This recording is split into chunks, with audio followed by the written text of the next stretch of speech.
you as well. And so I was telling Sierra I was torn because I usually let a student do this introduction, and she says, no, do it yourself.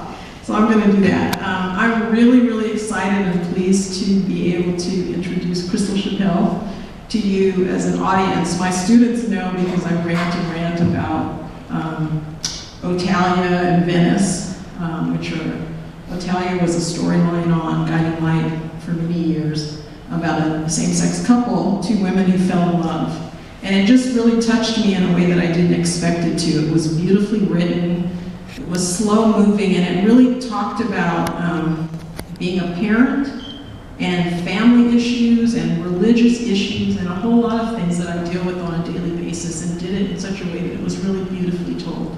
And I was really moved by that. But bigger than that story, which is what I told my students, is I was moved by Crystal Chappell's willingness to be an ally when she didn't have to. What I tell people is being an ally isn't just sticking a button on. Being an ally is what you do when nobody's looking. And it's what you do when you don't have to do it. That's what a real ally is. And in my book, she is an ally, and she is somebody that I respect incredibly. And so I'm grateful for you to be here, and I would like to introduce to you all Crystal Chappell.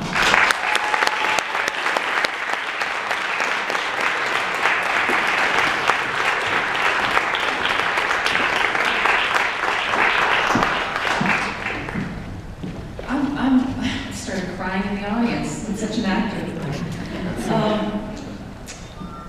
You know, I'm not a speechifier, and I'm pretty sure that's not a word. But, and thank God they're covering the witty back there, because you're not going to see much of it here. But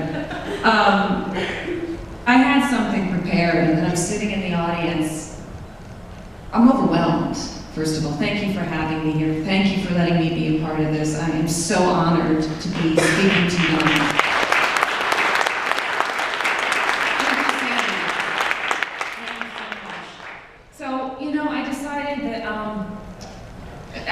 As a not so good actor would do, I'm going to go off book. So bear with me, because my thoughts can go like this. There's so much love in this room and so much support, and I find with every step of the way on this journey as being an ally that I learn constantly some new things.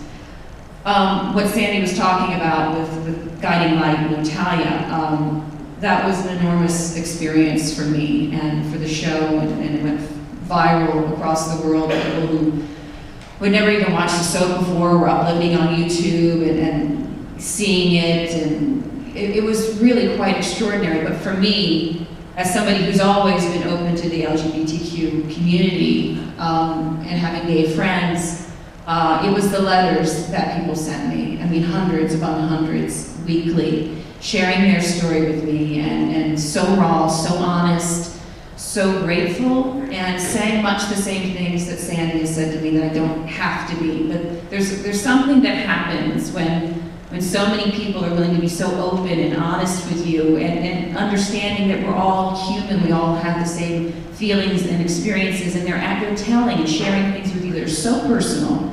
Lovely things, beautiful stories about their families and how they've been with their partners for 30 years. Older women in their 60s for the first time telling somebody that they're gay and it happens to be me. Young kids who are 16 who tell me that they can't tell their parents, but they're watching the story and they want to share it with me. And the way I see it is, I have to do this. This is my calling, this is my privilege, this is my honor.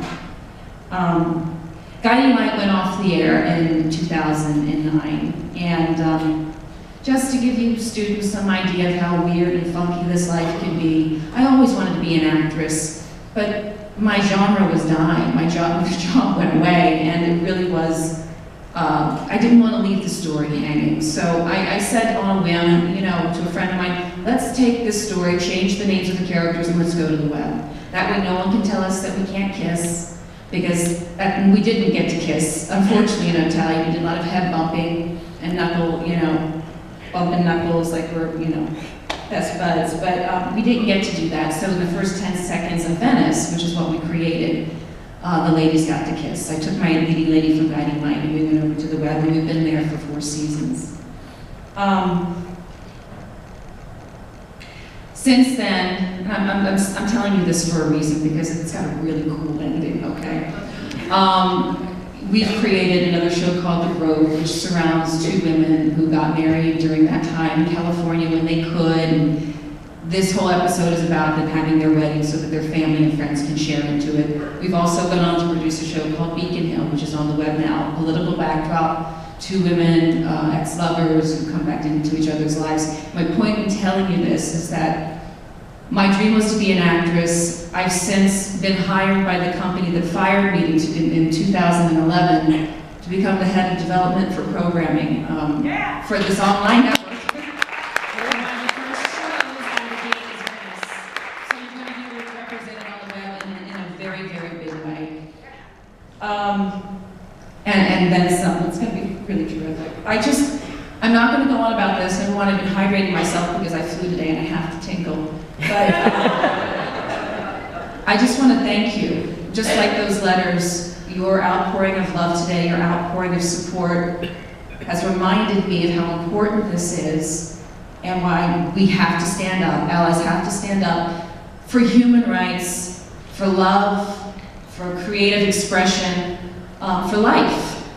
So, students, congratulations on this journey. You have so much to look forward to. You've got great supporters here. I love this Pride Center. I cannot believe I got the privilege to be here tonight. So thank you. Congratulations.